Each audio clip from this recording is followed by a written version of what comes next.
probably. Dude, you hyped up? How you feeling? Bro, I feel great. I mean, it's not even a dream come true. This is hard work pays off. You know what I mean? Because I've been grinding for a minute, and to be doing this and speaking into this camera, talking to y'all, and having this good-looking man Seth holding this camera, I just feel extra special. And it's just really fun, and it's just I don't want to start crying, so I'm gonna stop talking. Give it up for the incredibly funny Erick Esteban!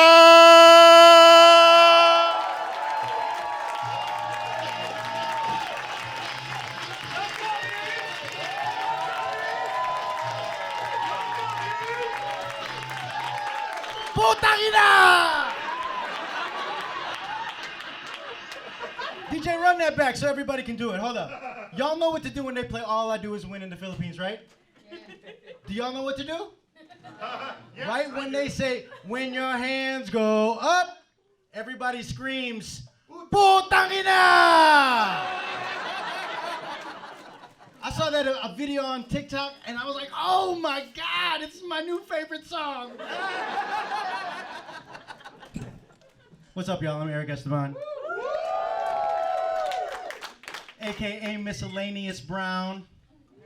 Yeah, that was my nickname in Chicago because I'm Miscellaneous Brown. Look at me. I'm Miscellaneous Brown. No, but I'm so happy you guys are all here. I mean, Chicago Filipinos, make some noise. Y'all, it is on like Voltron in this bitch.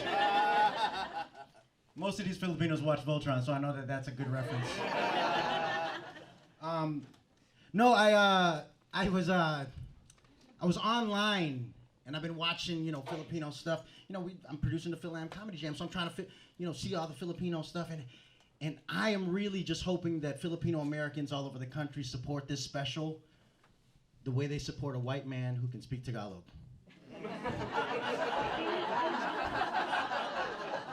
Because for real, y'all be loving them white dudes that speak Tagalog. Be defending him and shit. Don't call him a colonizer. He's not a colonizer. He's so cute. Whatever. Anyhow, y'all, so I thought since homies with, the white guys who can speak Tagalog, they're getting play on the internet, so I thought I'd open up my first special with some Tagalog. What y'all think? So like I said, Filipino-Americans here, there's a lot of titas in the audience. There's some titas right here in the front. Right?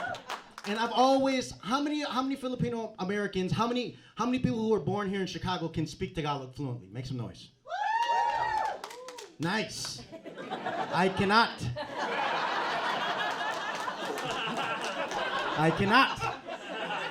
Because the logic of Tagalog, when you translate it into English, kind of like messes you in your brain.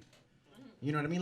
Like the Filipino titas here, they always say one of two phrases. And I'm gonna take a poll since I have a lot of Filipinos in the audience. I wanna take a scientific poll as to which phrase is said more often.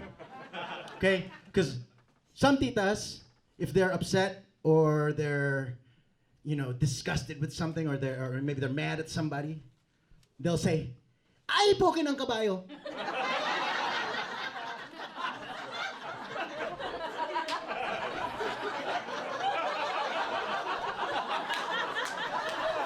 These ladies are fighting in the front. He said, "Putang ina, this guy, he said poke ng kabayo." I said that too. Right? But then some titas, they say, "Ay, poke ng baboy." Now for the non-Tagalog speakers in the house, and you'll understand when I translate for you why Tagalog is illogical in my head.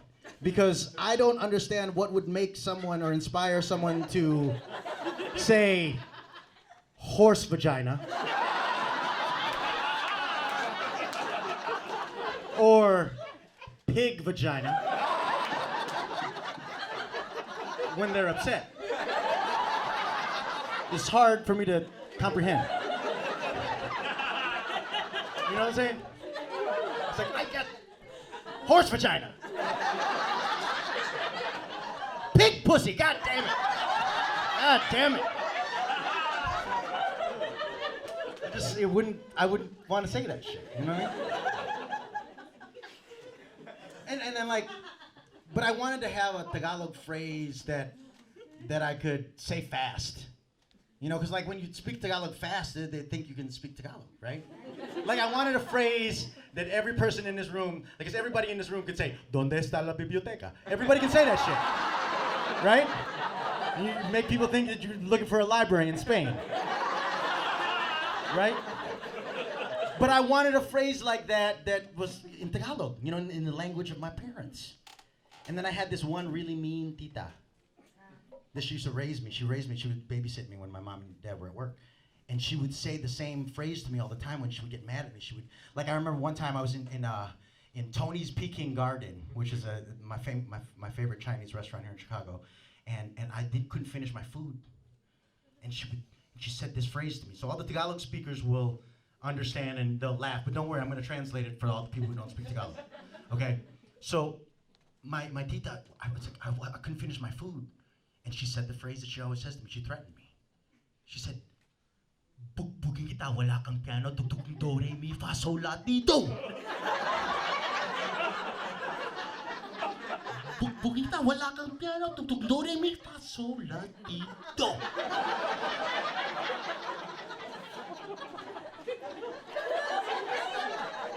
I was 8.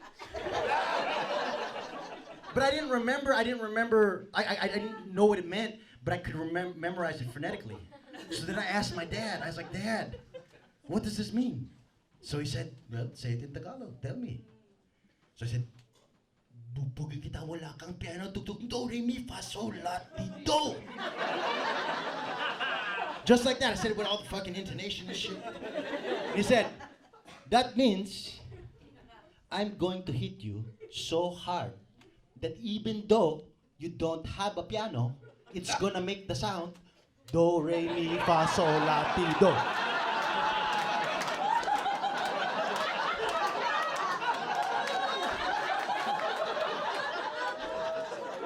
Y'all thought it was some Sound of Music shit, right? My aunt literally physically threatened me in the Chinese restaurant with that phrase, but I memorized it and I shared it with you guys. So now you can now threaten all your Filipino friends with that phrase. I started the show, I said the first phrase that I said was putang ina, right? That is the phrase that everybody, I don't care if you can speak Tagalog or you can't speak Tagalog, that is the best, that is a phrase that everybody knows, even white folks. The white folks that are connected, you're Tony's wife, right? By the way, give it up for all the comics you saw tonight. Right? But you're Tony's wife, right? You know how to, you know putang ina, right? You don't know putang ina? Tony! How come you don't teach her? You have to teach her! How do you not know? Okay. Putang ina, the phrase that I said when I first came up on stage, right? It just means son of a bitch. And but putang ina is like it's like a universal phrase. Am I right? All the Tagalog speakers, because putang ina can be an insult. Putang ina. It can be a greeting. Pare, putang ina. Right? It could be a celebration if you win in fucking cards. Oh, putang ina. It's a very versatile phrase. And I'm gonna tell you this. Okay. I've written hundreds of jokes in my life, and there is not a phrase that I can say that makes my dad laugh harder than when I say, putang ina. Every time I say putang ina, my dad, that's my son. That's my son.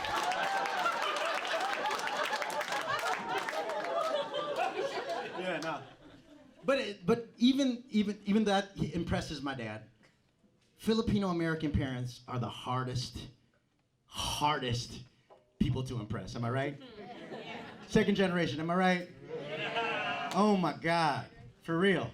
And even when you do something impressive, those Filipino parents will keep you humble. They will still keep you humble. I told my mom about the show. I'm like, Mom, 4x3 Productions approached me online and asked me to produce my very first comedy special in Chicago. I'm gonna have a lineup of Filipino-Americans. It's gonna be the first time at Lincoln Lodge. It's gonna be Chicago Filipino-American history. Right? You know what she said? You know what she said? Would Jokoy be there?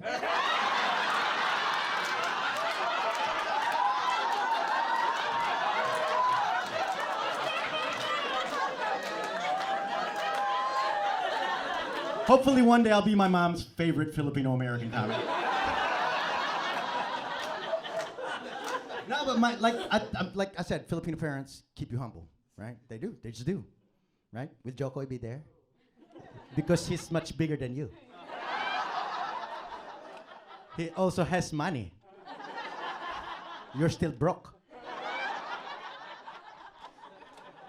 Keep you humble, man. No, for real, like, my birds and the bees talk, my dad kept me humble.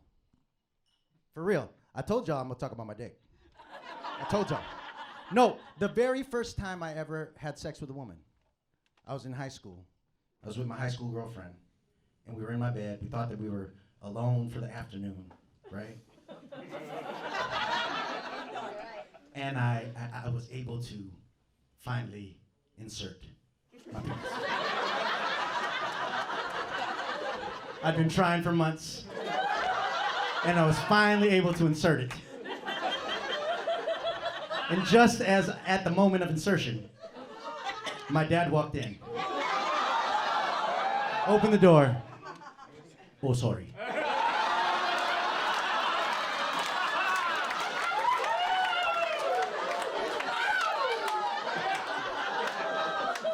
And so, the girl was mortified. She got up, got dressed. I drove her home. I drove back home, parked in front of the house. Dad's sitting on the front steps of the house. And this was my birds and the bees talk. I'll share it with you. I walked up to my dad. He looked me in the eye and he said, "So, is that the first chick you banged?"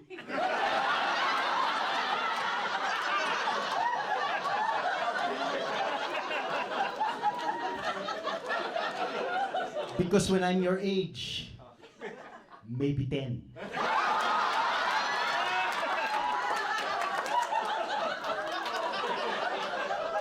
Maybe even 11, I'm not sure. I don't remember. You better catch up to me, son. Keep you humble, man. They keep you humble. They keep you the fuck humble. Just this past Christmas, that my dad was reminded me of how he keeps me humble. I thought back because Nat King Cole Christmas song played in the background. I was like, oh, I always love hearing Nat King Cole, but I'm always reminded of my 13th Christmas when I got Nintendo. Back in the day, remember Nintendo with the robot and the shit? Everybody wanted Nintendo. I got Nintendo for Christmas on my 13th Christmas. And my dad played Nat King Cole, and then he told me this story. He said, you know, when I was 13, Nat King Cole was in the hospital singing Christmas songs. And I was like, wait, Dad, why were you in the hospital when you were 13 years old? Well, when you're in the Philippines and you're 13 years old, that is when you get circumcised. Wait, what? What? Wait, what? What? What happened? What happened?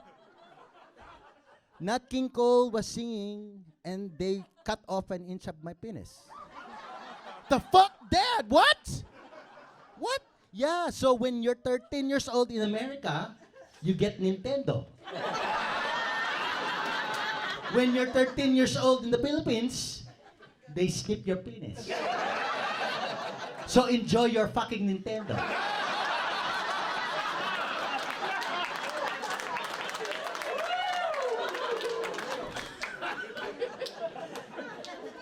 but it's hard, man. It's hard being Filipino, right? It's hard being Filipino. You know, growing up when we came up, it's like, God, you don't get to see Filipinos. No, you don't. Like that dude. What was that? The gay dude on TikTok. The what's his name? The dude with all the muscles. He's a sexy dude. Yeah, Brett. He made a speech and he's like, I watched TFC.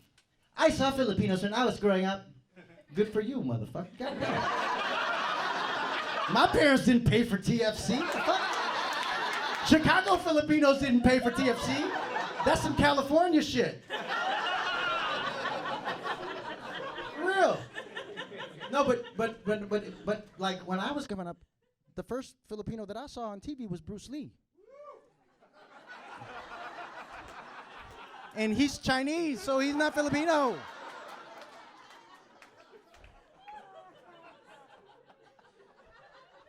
No, but I was watching Enter the Dragon, the movie, you know, Enter the Dragon. Yeah. And when homie said, don't concentrate on the finger, oh, you want to oh, the heavenly glory.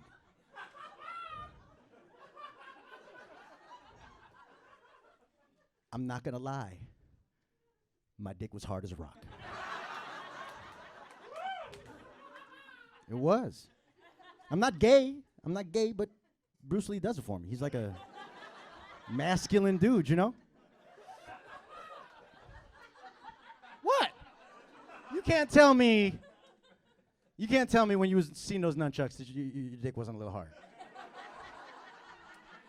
Right, that slow motion shot where he's like this? Every Asian dude in here's dick moved a little bit, just a little bit.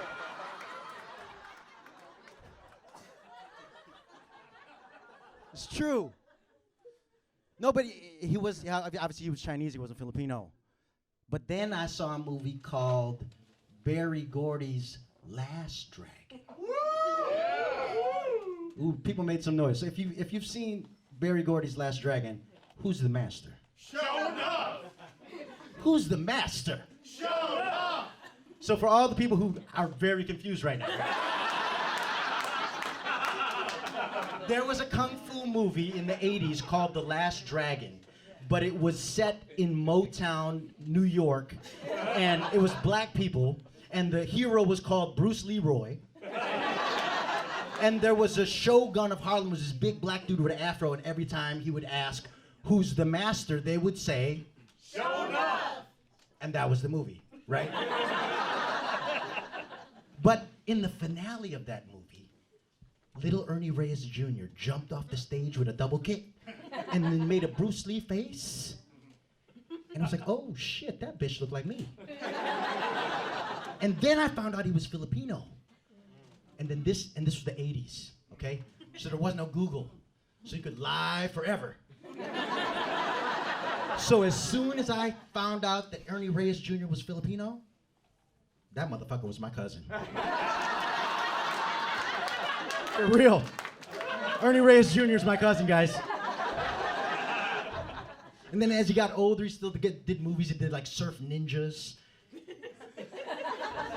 He was Donatello or one of the Ninja Turtles in the suit in one of the Ninja Turtle movies. So he was famous. And some white girls in Chicago they couldn't tell the difference. They saw a handsome Asian man and said, Are you Ernie Reyes Jr.? Yes, I am. I'm gonna tell you right now, fellas, you have never had your dick sucked, and you've had your dick sucked by a girl who thinks you're a surf ninja. That's just real. A side note to this joke. So I had posted this joke online on Instagram, and the actual Ernie Reyes Jr. fucking liked the joke. With like three smiley face emojis, and then followed me and said, great job, and I cried, because I was like so fucking happy. For real, I was like, oh my God, Ernie Reyes Jr. I'm not gonna lie, my dick was a little hard then again. For real. It was harder then, because like a DM. So DM boners are harder than most. I'm from the 80s and 90s. I don't know, I'm not used to those DMs is all. No, but Ernie Reyes Jr. was a karate expert. He was sexy. I wanted to be funny. You know, I wanted to do this. I saw Eddie Murphy Delirious when I was a kid, and I remember because my dad and I watched it together, and he said, he swears too much. You cannot watch this anymore. But let's watch it now because it's fun. So we watched it. My mind was blown, and then that night I snuck, like late at night when everybody was still asleep, I took my old boombox and I recorded Delirious on the cassette tape. And I listened to it like 5th, 6th, and 7th grade as I walked to school. So this really is like a fruition of a dream for me to be doing stand-up for you guys. But again, we had not seen Filipinos like Ernie Reyes Jr., but I wasn't a karate expert. But then I saw a movie called The Rock. Have y'all seen The Rock? Oh, yeah. Sean Connery, Nicolas Cage in San Francisco, right? Oh, yeah. Right as they release Sean Connery from prison, okay? And they give him a nice hotel, they give him a nice lunch, they give him a haircut, nice suit. And then he beats up all the FBI agents. He runs down through the staircase of the hotel, runs through the hotel kitchen, and he bumps into a fat Filipino. And the fat Filipino drops all his pots and pans, and he says exactly this. He says, "Putang ina mo, hayop ka!"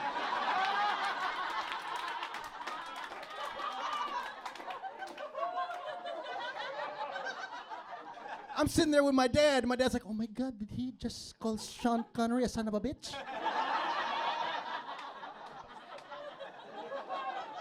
Representation matters, y'all. It does.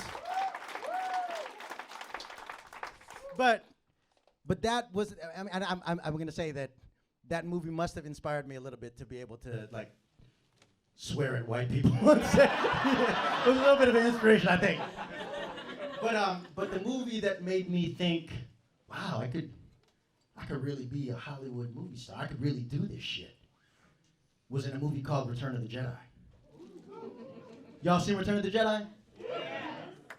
Now, I'm gonna give credit where credit is due because, again, this video was posted online and this joke has been, you know, and Rex Navarrete, old school OG, give respect.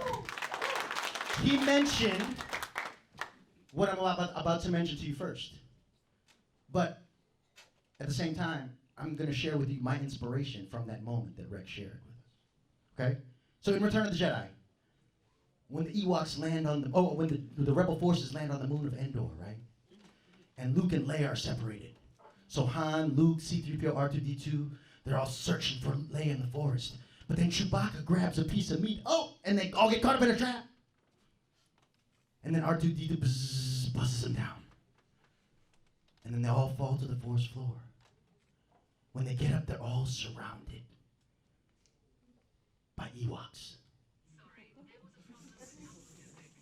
And then they cut to 2 specific Ewoks.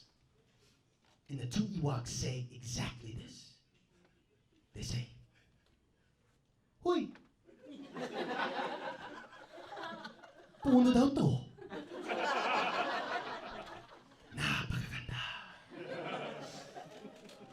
Now in Tagalog, in Filipino, that means our net is full. That's beautiful.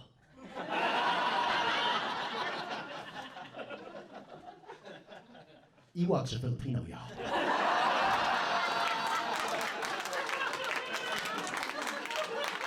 Ewoks are fucking Filipino, y'all.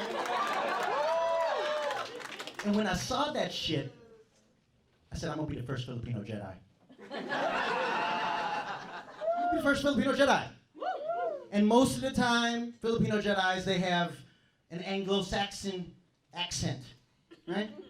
Not me. I'm a Filipino Jedi. I'm gonna have a Filipino accent. I'm gonna play it like this. I'm gonna say, "Hoy! That is not the droids you're looking for." May the Force be with all of you. And Manny Pacquiao is still the best. For real, I wouldn't lift shit up with my hands. I'd lift it with my lips. I'd be like,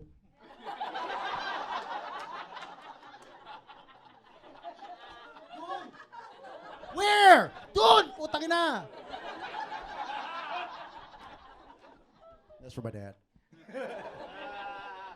No, but I would play a Filipino Jedi. Like my Filipino uncle, Tito Chito. Y'all, everybody's got a Filipino uncle that's like, every Filipino uncle, I feel like, I wanted to say everybody has a Filipino uncle that's a hornball and really creepy and corny and horny. But all Filipino uncles are creepy and horny. I'm a creepy, horny Filipino uncle. I mean, we all are. But Tito Chito is the best. He's the best one, right? Like, so he got divorced. 65 years old, he's divorced. But homie is killing it on Tinder. For real. Homie is killing it. He's doing so well on Tinder that he wanted to take me out to a celebratory lunch. Come on, Eric. We're gonna go to a fancy lunch to celebrate my conquest. Let's go to Panda Express.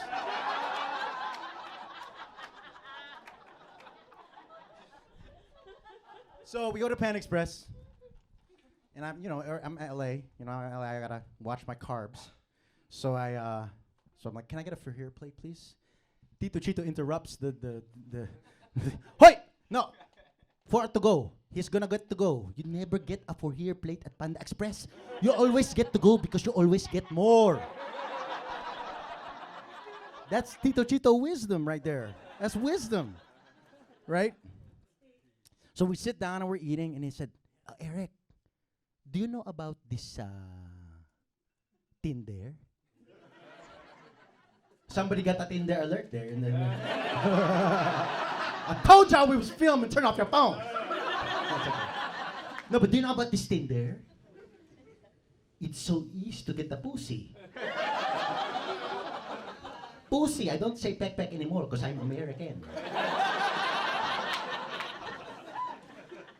No, there's girls there. There's pictures. You don't have Tinder because you are married. Too bad for you. No, there's girls there, pictures. If it's a good one, you right swipe it. But if it's an ugly one, left swipe it. But here's the key, okay? Here is the key. If she right swipe you, and you right swipe her, pussy.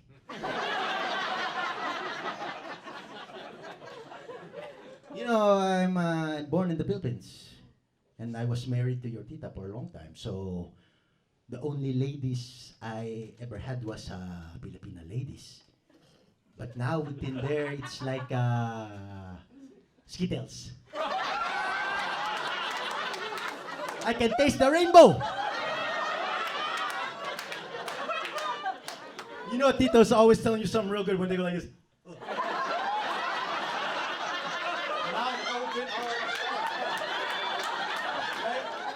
Oh my God, tignan mo! Oh.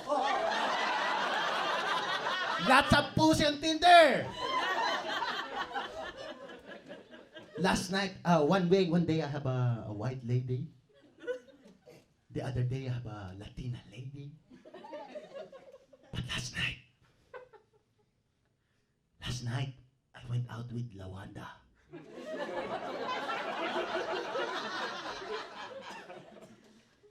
She told me to call her chocolate. Oh my God, Tito Chito, she's African American? That's so offensive. That's like racist. You shouldn't call her chocolate. If Lawanda wants me to call her chocolate, I'm going to call her chocolate. Do you think I'm politically correct? Excuse me, I am not. Besides, what's wrong with being called chocolate? Chocolate's delicious.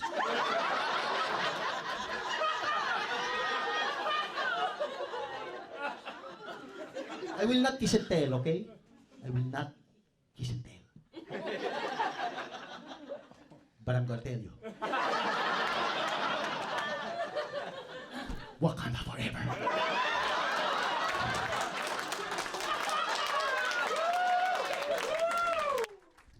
I hope there's Filipinos in Wakanda. I really do. There sure are. After Infinity War, you know that they needed some nurses after Infinity War. There's some Filipinos in Wakanda. For real. Y'all, these cops, man, these cops are getting crazy. I don't want to bring down the room because, you know, bring up bad shit, but my relationship with Chicago cops has always been complicated. It really has. It really has. Because, like, the first time I ever got stopped by cops, I was in a car full of my white friends. White guy was driving, white guy was sitting in the passenger seat, and I was trying to holler at a white girl in the back. Right? I'm only going to share their names to accentuate their whiteness. Also because, again, they're fairly generic white names, and they do accentuate the whiteness. Okay? So, driver's seat, Sean Finnegan. Passenger seat, Paul Persinski. And the girl that I was trying to holler to, Megan O'Malley. So they was white.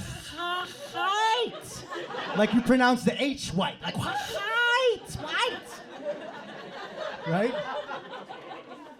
And here I am sitting in the back seat, and the cops pull us over. And then Sean's dad was a cop. So Sean was like, my dad's in like precinct 13. They like, oh shit, oh you're good, don't worry about it. You, shines the light right in my face. You, get out of the car. What did I do? Yeah, get out of the car. Okay. Put your hands on the hood. Okay. Now I'm fucking terrified. This is the first time I've ever been stopped by cops. I'm looking at my white friends. I'm like, what the fuck? Help me. Right? And I'm looking at this big, beer-bellied white dude who's probably about to search me and touch my nuts for the very first time. I'll have my nuts will have been touched by him and me at this point. And I'm really scared that this is the first time another person is gonna hold my testicles in their hand. It's this big burly white dude, okay? But just as I'm terrified, he motions to the car. I'm like, what the fuck? And just then, the car door opens. It was like slow motion. Car door opens. One tight-legged jean comes out. And another tight-legged jean comes out, and some beautiful blonde-haired young cop trainee walks out the car. Prettier than Megan O'Malley, I might say. I'm just gonna say it like that. Hot-ass cop coming my way. And he's like, search this kid. Now I'm very excited. Yo, I am excited now. She starts on my left ankle, and it was this beautiful caress I've never felt before. Oh my God! And then she started rubbing the back of my thighs. You know what I'm saying? Like, have you ever had the back of your thighs rubbed, homie? You know how that shit feels. It's good. It feels so good. Oh my God! And then she got to my dick. She started rubbing my dick. And I swear to God, guys, I swear to God, I heard this song.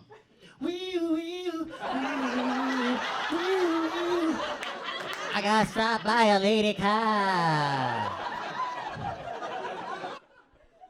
Like I said, my relationship with cops is complicated. That's all I'm gonna say. That really did happen too. It's a wonderful thing. It was wonderful.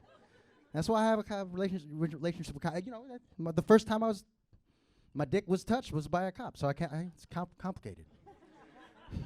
Chicago, it is a dream come true to be able to come home and do shows here. I mean, I've now been back. This is probably like my 5th or 6th time back home, and you always show me so much love. I always try to rep Chicago, though. I everywhere I go, I've been to Virginia, I've been to San Diego, I've been all over the country doing stand-up comedy, and every time I do, I always rep Chicago because you're my hometown, and I love you guys so much. I do. I always wear Air Jordans every time I do stand-up comedy because Michael Jordan's my hero, and I can always reference Chicago whenever I wear Air Jordans, right? And I've never really encountered a sneaker in my life that makes my penis feel bigger.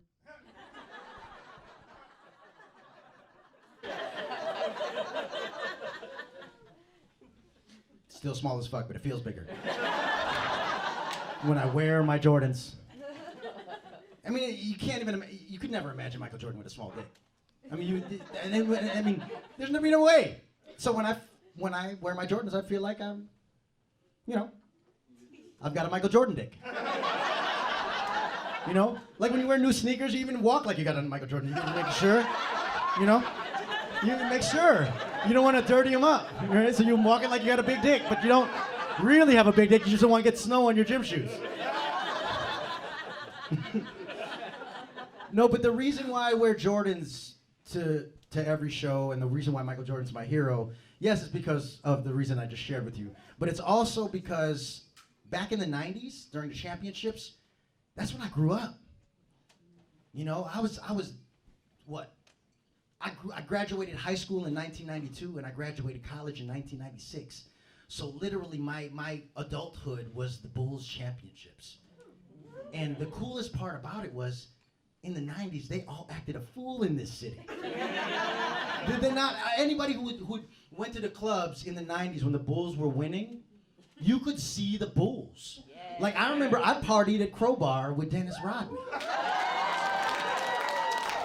Yes, that's a fucking flex, bitch. He shook my hand, and the one hand engulfed like my whole fucking forearm. It was huge. Right? Yeah. But one night, I was at Excalibur. Y'all remember Excalibur? Right? And at Excalibur, they had these big-ass tables, right? And at one of them big-ass tables sat his airness, Michael Jeffrey Jordan. Yes, I know his middle name, go. So, there's Michael Jordan sitting there, and for some reason, we locked eyes. We locked eyes. I'm locking eyes with my hero, with the hero of Chicago, Michael Jordan. We locked eyes. And he's sitting at his table with these beautiful women, all these beautiful women in the 90s. So it's like this big-ass hair, all the big-ass hairdos, right? And we locked eyes. But just as I was about to go up to him and approach him, one of them big-ass hairdos went right into his lap. Yes. Yes, that's right. 1 + 2 = 3. I saw Michael Jordan get his dick sucked at Excalibur. Well, I can't really confirm or deny whether his dick was out. I don't know if it was out. She could have been doing some, like, some shit like that. But the reason why Michael Jordan is my hero, and the reason why I always wear Jordans for every show, and the reason why I always rep Chicago, is that motherfucker didn't break eye contact with me the whole time. The whole time, guys. We're just gonna look at each other. Huh? Cool.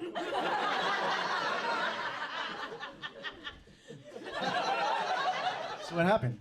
That's why I wear Jordans.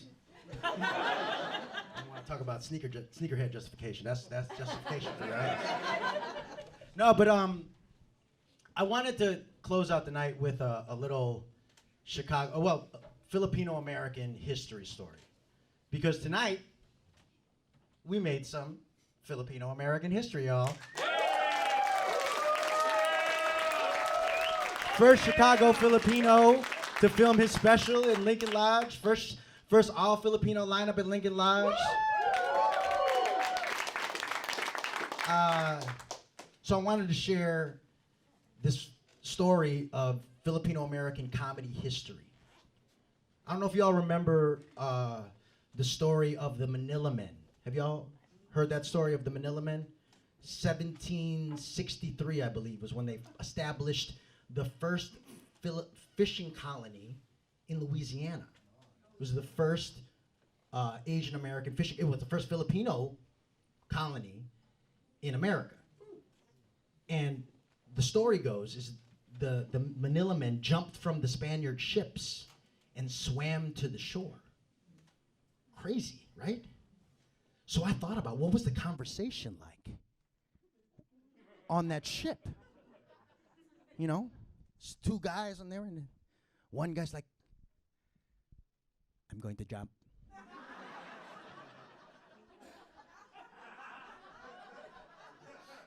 And the other guy's like, there's alligators there.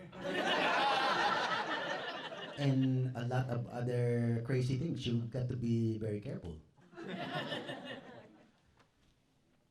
I'm gonna jump. And then he jumped. And he leapt. And he established the first Filipino-American colony in America. Little known fact, Filipino-American comedy history, that was the first time the famous Filipino dad joke. How can you use the word Paul in a sentence 5 times? Was first said. Because when that guy Paul jumped from the boat and swam to the shore, his friend yelled, Paul, be careful! You might fall! And it will be very painful!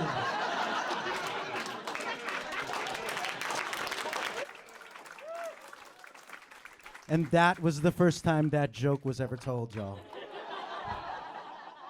Before pusit and opposite. That's my favorite joke, though, right? What's this? Pusit. What's this? Opposite. No, but again, guys. What happened? What did you say? What? You just got? You never heard opposite, pusit? We're enlightening minds, y'all Filipino. No, I wanted to close out the show with a quick story of the very first show I ever did coming back after I moved from LA. I did a show at the Lakeshore Theater, which is now currently the Laugh Factory. And it was before Laugh Factory had taken it over. And I did my one-man show called Fight Club for One, which is kind of what built the bridge for me to transition from being an actor to being an actor and a stand-up comedian. And Lucky Sia gave me my first opportunity to come do stand-up here in Chicago. And Circa Pintig gave me some of my first jobs as an actor here in Chicago. And so this full circle moment and when I think back to that first show of Fight Club for One, there's one person in particular that I have to thank and I have to dedicate this whole performance to, and that is Estrella Alomar. Because all y'all are here now, but that first show 10, 12 years ago, Estrella was the only one who set up a booth for the Chicago Filipino-American History Society. And she was sitting there and she sat there next to my parents. And about a month ago, we lost Estrella Alomar. But she was there at the first show. I don't know if y'all felt it, but she was here tonight. Yeah. So, thank you guys again for making my dreams come true. Thank you to 4x3 for filming all of this, making it possible. Thank you to Circa Pintig and Chicago Asian Network. And thank you to all of y'all for coming, laughing so hard, and y'all better stand up, because that shit was good. I've been Erick Esteban, y'all. Thank you so much. I don't want to drop the mic because I don't want to break it.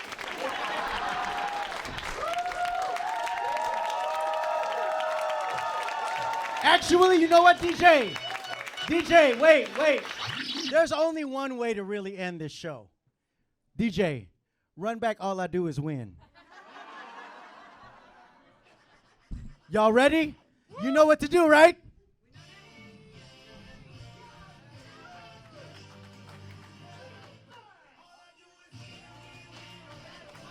got money on my mind, I can never give it up.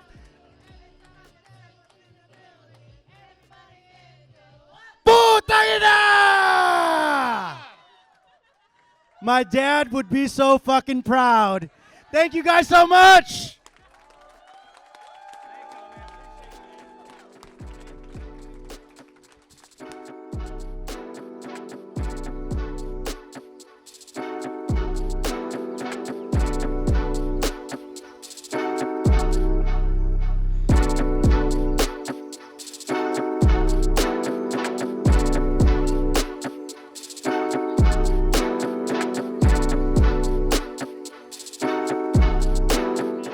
Yeah, that shit happened, bro. Living that shit, marinating that motherfucker, man. Yeah, bro. Love, thank you, gratitude, big love, big love, bro. That's what you're supposed to do. Big love, bro.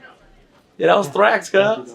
Big energy all the way through, bro. All the way through, bro. Big Thrax, G. Big energy, dog. That's Thrax, dog. Thrax. None less, dog. I don't know what. I'm 48 years old. I don't know what. Well, in Channel tape, that shit, it was shit. It was phenomenal. I didn't know either.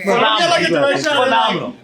Phenomenal. Is that a nursing term? I did want to crack on you though, I didn't do it because I was like I forgot. But motherfucker, you make us all look bad.